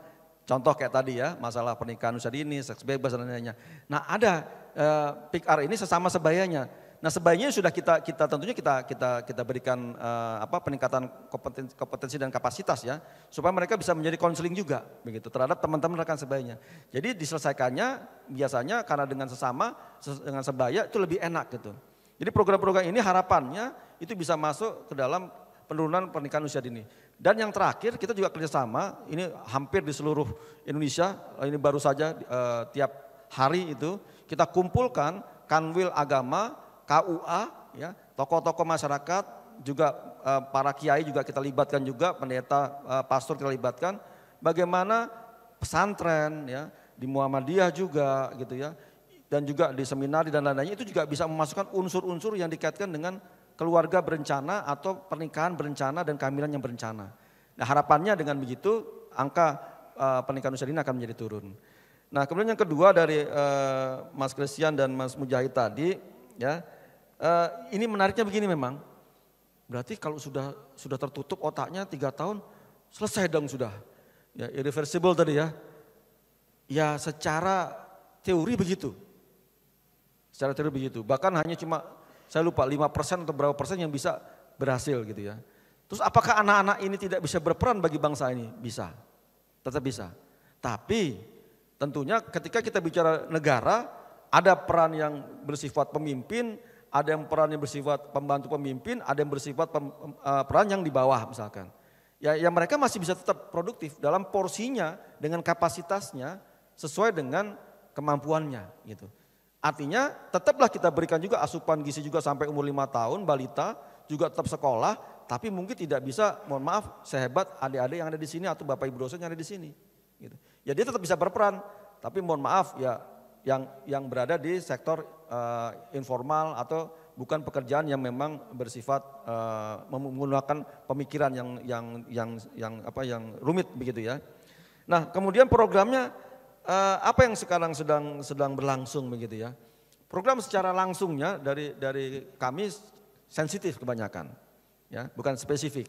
Jadi kalau spesifik itu ada di teman-teman Kementerian Kesehatan, pemberian obat tablet tambah darah, pemberian susu bagi ibu hamil, bagi baduta, pemberian makanan tambahan bagi baduta balita, ya, kemudian pemberian makanan bergizi bagi baduta-baduta, itu memang banyak di yang spesifik seperti di Kementerian Kesehatan. BKKBN berperan lebih pada sensitifnya, tapi kita juga masuk juga ke peran yang spesifik, misalkan dapur sehat atasi stunting, bapak asuh anak stunting, komunikasi, informasi, edukasi. Lalu kita juga memberikan pemahaman bahwa 4T, ini 4T mungkin perlu menjadi catatan juga bagi adik-adik sekalian. 4T itu satu, T-nya adalah kalau dia itu seorang ibu ya, itu diharapkan tidak menikah, tidak hamil terlalu muda. Yang T yang kedua, tidak hamil terlalu tua. Ya. Yang ketiga adalah tidak hamil terlalu banyak anaknya. Yang keempat, tidak terlalu pendek jarak kelahirannya. Nah, ini 4 ini ancaman dari stunting tadi, ya. Nah, lagi-lagi cap stunting tadi ya, cap stunting bukan stunting ya, tapi berisiko stunting tadi, Mas Christian ya. Berisiko stunting, karena kalau ketika kita mencap atau bukan mencap ya, menentukan seorang itu stunted, itu butuh proses tadi ya. Tadi Bu Lulu juga sudah memberikan satu paparan ya, kognitifnya harus dicek, dari sisi gizinya, kesehatan psikologinya harus kita cek. Ya. Tapi kita melihat pokoknya indikatornya itu berat dan tinggi badan. Jadi kita melihat itu saja dulu gitu. Kenapa? Kalau itu kita jaga, ya, ini kan indikator proksi ya. Kalau itu kita jaga, harapannya ya dia pasti tidak stunting begitu. Kalau ada yang tinggi badannya sudah oke, berat badannya oke, kok lemot gitu ya. Kok nggak pinter, ya itu lain cerita lagi ya, itu lain cerita lagi, tapi dia tidak stunting. Nah, jadi kalau terkait dengan stunting tadi ya, jangan kita pastikan betul karena kita nggak tahu yang stunting yang mana, makanya kita gunakannya prevalensi stunting. Itu kita menjaring semua kemungkinan, terutama 0 sampai 23 yang itu kita jaga. 1000 hari pertama kehidupan bahwa dia ketika dia tubuhnya pendek di bawah ukuran normal, maka dia itu berisiko sekali stunting seperti itu.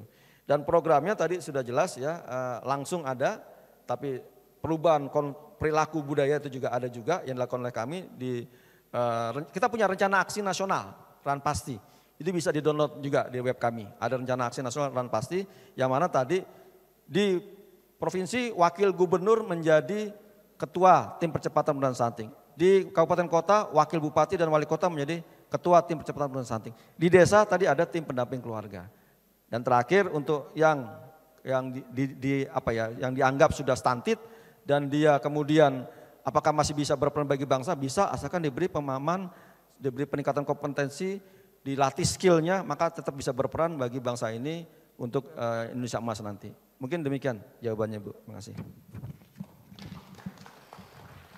Terima kasih Pak Boni. Jadi memang sebenarnya apa ya istilahnya, negara itu sudah berupaya ya untuk melakukan pencegahan gitu atau kemudian tindakan-tindakan ya yang kemudian nanti bisa memajukan atau menolong saudara-saudara kita yang stunting ini. Nah, jadi kalau misalnya tadi kan ada 3 pertanyaan dari mahasiswa ini luar biasa sebenarnya. Nah, kemudian tadi ada satu lagi pertanyaan yang mungkin juga bisa, oke silakan dari nama adik. Nanti yang lain juga ditunggu ya pertanyaannya. Kemudian nanti kita juga akan lanjut untuk pertanyaan-pertanyaan yang dari daring gitu. Makasih. Ya, perkenalkan Pak, nama saya Dimas Adrian, biasa dipanggil Dimas dari Prodi Perencanaan Wilayah dan Kota angkatan 2020. Jadi tadi sempat disebutkan bahwa kurangnya fasilitas sanitasi dan air bersih terutama di daerah perkotaan itu menjadi salah satu faktor yang berpengaruh pada adanya kasus stunting terutama di perkotaan di Indonesia. Biasanya permasalahan ini muncul di permukiman kumuh di perkotaan, di mana di sana tinggal masyarakat yang mohon maaf berpenghasilan rendah begitu, yang mereka tidak dapat mempunyai uang yang lebih untuk membeli lahan dan membangun rumah di perkotaan. Namun mereka bela-belain tinggal di perkotaan karena ya di situ tempat kerja mereka. Mungkin mereka datang dari perdesaan untuk mengadu nasib di perkotaan, namun karena kalah bersaing dengan masyarakat perkotaan yang mungkin mempunyai dana lebih banyak untuk membeli lahan di sana, maka mereka tinggal di kawasan permukiman seperti misalnya sempadan sungai dan sebagainya yang sebenarnya itu kawasan liar dan tidak diperbolehkan untuk membangun permukiman di sana. Nah, sejauh ini mungkin udah ada beberapa program dari pemerintah yang bertujuan untuk menanggulangi permasalahan ini seperti pembangunan rusunawa begitu. Tetapi tidak jarang juga saya temui kasus di mana masyarakat menolak untuk menerima program ini. Mungkin karena mereka masih kurang wawasan terkait program pemerintah ini. Nah, lantas bagaimana cara menanggulangi perdebatan dengan masyarakat yang mohon maaf berpenghasilan rendah ini yang mungkin sulit untuk diajak diskusi mengenai program pemerintah untuk menanggulangi permasalahan permukiman kumuh ini, Pak. Terima kasih. Mangga Pak Boni, silakan dijawab dulu. Ya baik, terima kasih. Saya pernah bikin buku ya, judulnya Tipologi Kemiskinan Perkotaan. Itu saya bikin di sana membagi konsep kemiskinan itu di perkotaan itu terdiri dari di pinggir kali, ya, pinggir kali kayak Kali Ciliwung gitu ya. Ini Indonesia ya, bukan hanya Ciliwung ya. Kemudian yang di pinggir pantai dan pemukiman kumuh, slum area. Ya, pendekatannya multidimensional poverty, bukan masalah ekonomi saja. Jadi multidimensi itu, berbagai macam indikator-indikator saya masukkan di sana. Nah, itu sebenarnya bisa menjadi salah satu cara kita untuk melakukan penanganan kemiskinan yang ujung-ujungnya bisa menurunkan angka stunting. Nah, perdebatan sekarang memang di pemerintah kita masih punya data-data kemiskinan yang pendekatannya banyak kepada ke arah ekonomi. Yang non ekonomi tidak ada. Seperti tadi ya Anda sebutkan juga ekonomi juga sebenarnya. Tapi kadang-kadang bukan hanya ekonomi juga, begitu. Ada hal yang lain juga. Nah, sekarang bagaimana dengan ekonomi sekarang yang Anda tanyakan tadi? Mereka kenapa masih tinggal di situ? Karena memang mereka kalau jauh berarti ongkos lagi, ya keluar biaya lagi.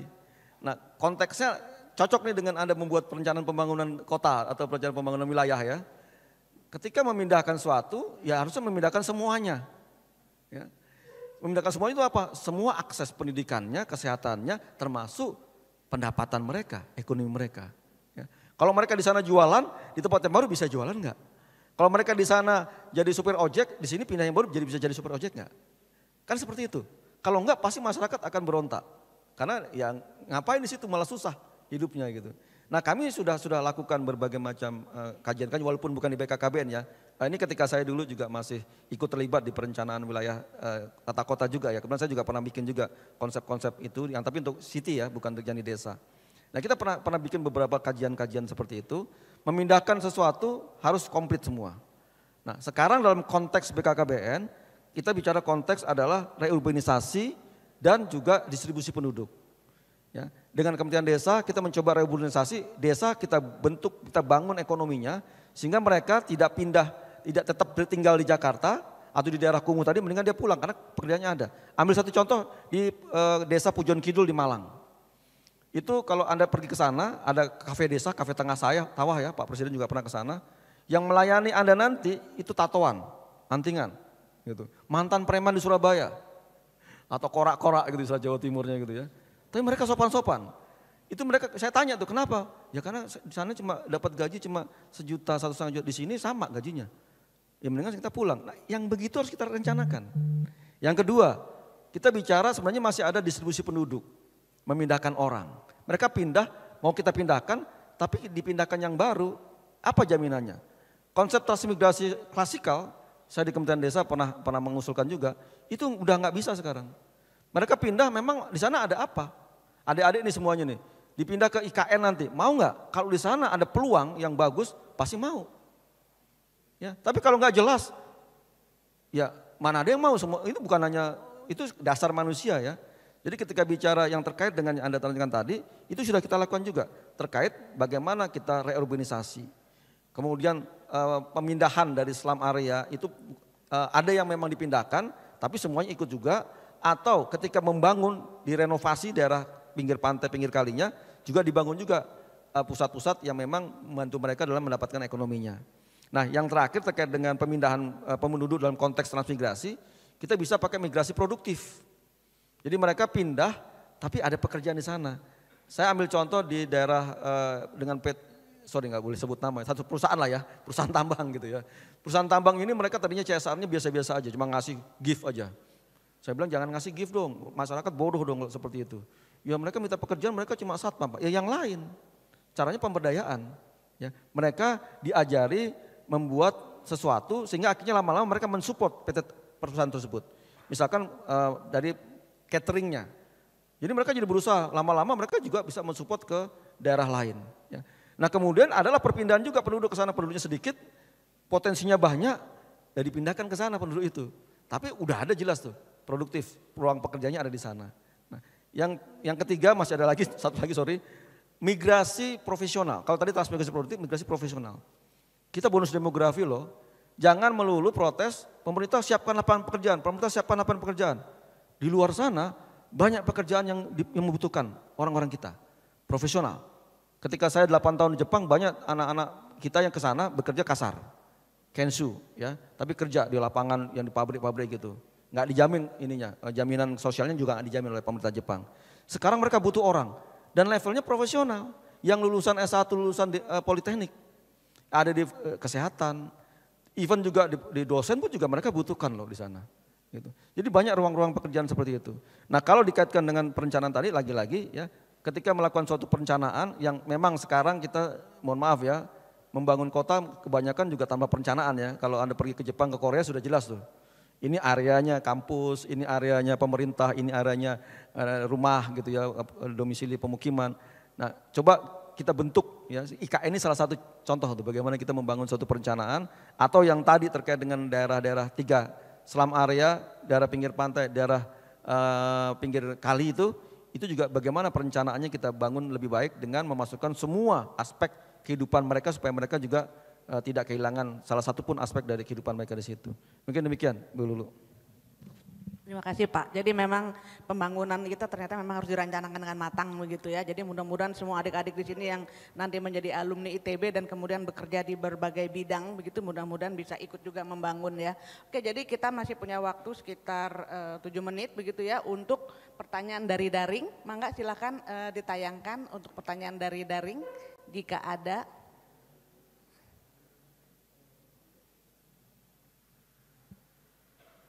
Oke, ini dari Budi Susanto.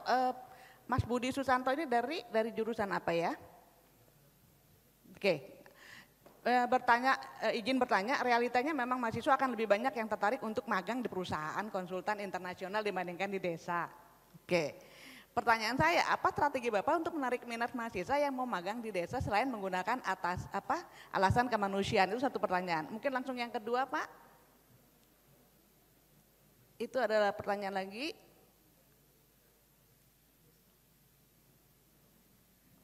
Jadi langsung saja diajukan pertanyaan. Tadi ada yang kedua, ketiga ya.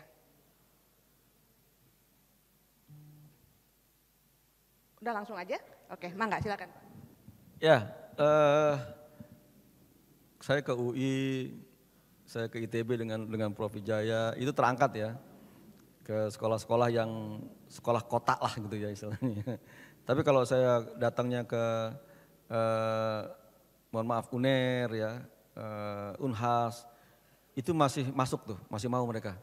Magang di desa tuh masih mau, begitu yang ITB, UI mohon maaf gitu ya. Atau BINUS ya, saya kan juga ke BINUS juga gitu. Wah itu jauh tuh, jauh gitu. Nah sekarang kalau nggak unsur kemanusiaan apa?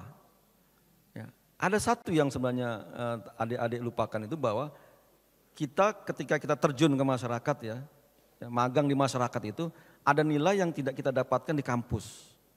Itu malah sebagai bagian dari proses pembelajaran kehidupan ketika kita terjun ke desa-desa. Ya, kalau nggak mau melihat sisi kemanusiaannya, ya, dan itu nanti bernilai ada value added-nya. Even ketika Anda nanti bekerja di internasional di Toyota pun, maka Anda membawa pengalaman hidup Anda ketika di desa itu, misalkan untuk membuat mobil ramah lingkungan, misalkan seperti itu. Ya, kenapa? Karena sudah pernah mengalami melihat bagaimana langsung di lapangan. Oh ini kalau saya nanti jadi seorang konsultan di PricewaterhouseCoopers, saya menjadi konsultan atau menjadi pegawai di United Nations atau di pabrik di Toyota atau di Honda, oh ternyata yang saya kerjakan bisa mengancam juga dong mereka-mereka ini. Gitu. Jadi ada unsur di sana yang nilai yang Anda nggak dapatkan sebenarnya ketika Anda bekerja di perusahaan-perusahaan atau magang di perusahaan internasional. Dan mix kan bisa gitu ya. Nggak melulu terjunnya ke desa terus dong, kan bisa mix. Ya, bisa juga di perusahaan internasional, tapi bisa juga di desa juga. Itu yang pertama. Yang kedua, terutama bagi yang berat itu yang bagi orang kota. Ya, bagi orang desa gampang, karena dia tahu persis. Ya. Saya orang kota, lahir besar di Jakarta. Dari kecil lahir sampai SMA, sampai kuliah di Jakarta. Tapi ketika saya ditempatkan pertama kali oleh pemerintah sebagai ikatan dinas ya, saya bekerja, saya milih di daerah. Dan dapatnya di Gunung Kidul yang zaman dulu masih sulit. Saya orang kota datang ke sana sedih, nggak kerasan saya. Ya, biasa dengan gemerlap hingar-bingar di sana adanya suara kodok aja gitu. Tapi lama-lama saya pelajari bahwa ternyata di sana banyak yang menarik ya value added-nya begitu. Nah kemudian yang kedua juga terkait dengan magang di desa itu, terutama bagi adik-adik yang di desa, yang berasal dari desa, kan melihat langsung. Tapi tadi yang dari NTT tadi ya, Mas Ito ya, kan melihat langsung problemnya apa di sana. Gitu. Saya banyak ngomong begini, Bapak banyak teori. Pasti kalau gitu kan orang di daerah kan ya, adik-adik yang asli gitu ya. Nah kalau adik-adik bisa langsung kan tahu sendiri masalahnya di mana. Jadi bisa mengcombine antara yang kami sampaikan maupun yang di lapangan. Ya. Dan itu memang menjadi hal yang menarik. Saya senang turun ke lapangan karena saya pingin shopping. Shopping apa? Shopping problems. Saya membuat kebijakan, kalau tidak shopping problem, kita nggak tahu apa yang terjadi di lapangan. Nah ini mungkin ketika magang di desa itu penting bukannya kemanusiaan, Anda bisa shopping problem di sana. Yang mana nanti memang salah satu unsurnya kemanusiaan, tapi bisa juga membantu bagi Anda ketika nanti Anda bekerja yang hebat-hebat, yang internasional, bisa juga polanya dipakai juga mencari masalah yang berguna bagi profesor Anda nantinya begitu. Mungkin demikian Bu untuk motivasi adik-adik ini untuk mau ke desa gitu. Terima kasih Pak Boni. Jadi memang ini menjadi inspirasi ya buat kita, mudah-mudahan kita mau turun ke desa ya, karena kita banyak sekali juga mendapatkan asupan dari desa. Mungkin satu pertanyaan lagi Pak, begitu ya. Oke, jadi ini dari Vidya Ikawati, oh ini S3 begitu ya, luar biasa. Kayak dari Stay. Kebetulan dia sedang diamanahi sebagai ketua PKK di sebuah desa di Cirebon. Nah, kemudian mau bertanya, apakah penyuluh UPTP 5A dari BKKBN dapat secara langsung mengakses EPP GBM setiap bulannya? Nah, ini pertanyaan dari S3 memang beda begitu ya. Terima kasih Pak, langsung Pak. Ya baik Bu Vidya ya, Bu Vidya. UPPGM IPPGM itu adanya di Posyandu dan teman-teman dinas kesehatan ya. Jadi sebenarnya saya tidak bisa menjawab pertanyaan Ibu gitu ya, karena itu bukan di ranah BKKBN. Tapi BKKBN punya data pendataan keluarga by name by address, yang mana kalau Bu Vidya sebagai PKK yang ada di Cirebon, pasti Ibu juga menjadi anggota tim pendamping keluarga. Itu bisa kita berikan datanya. Ya, tentunya dalam konteks tetap kerahasiaannya dijaga untuk bisa tahu di dalam suatu desa itu mana keluarga berisiko stuntingnya. Jadi kalau untuk IPPGM memang bukan di kami di BKKBN tapi di Kementerian Kesehatan. Tapi untuk data keluarga berisiko stunting berdasarkan dengan data pendataan keluarga itu bisa kita sampaikan ya kalau memang itu digunakan bagi penanganan stunting di desa. Demikian, Bu. Oke, jadi terima kasih banyak Pak Bonifasius. Mungkin bisa saya ringkas sebentar ya. Jadi stunting ini adalah masalah nasional yang kemudian bisa kita sikapi dengan bijaksana karena kita ada di ITB. Mudah-mudahan adik-adik di sini yang kemudian juga belum ada dari NTT yang memang menjadi salah satu daerah yang terpapar stunting paling tinggi. Jadi mudah-mudahan kita bisa memberi kesadaran. Di kelas saya selalu bilang kepada mahasiswa saya, kebetulan saya mengajar neurofisiologi Pak, mengajar endokrin dan mengajar perilaku begitu. Anda adalah calon-calon pengisi bangsa ini begitu ya. Suatu saat Anda juga akan menjadi orang tua. Ketika Anda punya pengetahuan bagaimana kelak akan menjadi orang tua, termasuk nanti akan misalnya untuk menikah dan kemudian akan membesarkan anak dan kemudian Anda sendiri juga akan terjun masyarakat, ya timbalah segala macam informasi yang kemudian berguna untuk Anda, termasuk juga nanti Anda akan menyiapkan anak-anak sendiri kan, anak Anda mudah-mudahan jauh dari stunting begitu, menjadi anak-anak yang sehat, yang kemudian suatu saat juga bisa masuk kembali ke ITB dan yang paling penting adalah kemudian kita bisa membagikan ke pengetahuan kita untuk masyarakat secara luas, bukan hanya di perkotaan tapi juga di desa. Mungkin itu saja yang bisa saya sampaikan. Terima kasih banyak kepada Pak Bonifasius. Kita berikan lagi aplaus yang sebesar-besarnya. Ya. Kemudian terima kasih buat adik-adik semua. Kemudian saya kembalikan kepada MC. Terima kasih. Kami mohon kepada Dr. Bonifasius untuk tetap di tempat. Selanjutnya, Sekretaris Institut Teknologi Bandung akan memberikan piagam penghargaan kepada Dr. Bonifasius Prasetya Ikhtiarto SSI MN. Kepada Profesor Wijaya Martokusumo kami silakan.